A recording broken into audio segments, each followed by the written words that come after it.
हमें खबर मिली थी कि नूह डिस्ट्रिक्ट जिला नूह में कुछ ऑनलाइन मेडिसिन्स बेची जा रही हैं। उसके लिए सिविल सर्जन नूह ने एक टीम का गठन किया, जिसमें मैं था, डॉक्टर ड्रग कंट्रोलर ऑफिसर थे और एक उनके ही डिपार्टमेंट से एफडीए से एक गौरव नामक एक और व्यक्ति था। हम तीनों ने मिलकर इंटरनेट पे सर्च किया। 2 से 3 दिन का समय लगा और हमें एक ऑनलाइन वेबसाइट का पता चला और हम हैरान हो गए जब हमने ऑर्डर किया और उसने हमें बिना प्रिस्क्रिप्शन के मेडिसिन्स दे दी, जो बिना प्रिस्क्रिप्शन के नहीं दी जा सकती।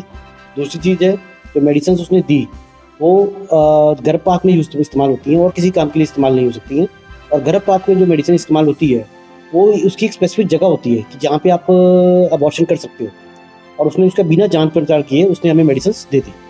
और जैसे ही मेडिसिन हमारे पास आई, हमने उसका ऑनलाइन ऑर्डर किया। तो उस टाइम पे भी हम श्योर नहीं थे कि वो आएगी, हमें पहुँचेगी नहीं पहुँचेगी, लेकिन जैसे ही हमारे पास पहुँची उसने कोरियर के थ्रू भेज दी हमें, पेमेंट पहले लेके, और हमने फ़ोन पे के थ्रू उसकी पेमेंट करी थी।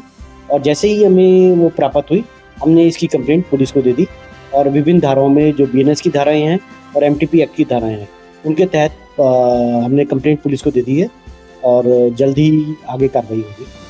और ये जो धाराएँ दी हैं हमने उस कंपनी के खिलाफ दी है जिस कंपनी के थ्रू हमारे पास ये दवाइयाँ प्राप्त हुई। दरअसल कंपनी का क्या नाम है, मार्केट में उन दवाइयों की कीमत कितनी है और आपने कितने रुपए में? कंपनी का नाम जंग मार्ट है, जो कि बिहार से ताल्लुक़ रखती है। बिहार के पटना के पास किसी एरिया से ताल्लुक़ रखती है। एग्जैक्टली लोकेशन मुझे पता नहीं क्योंकि हमने ऑनलाइन ही ली थी।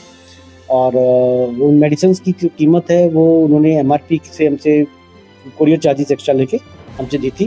बट बात यह है कि ये दवाई ऐसा बेच नहीं सकते विदाउट प्रिस्क्रिप्शन, और एमटीपी के लिए यूज़ होती हैं, इसलिए हमने इस पे उचित कार्रवाई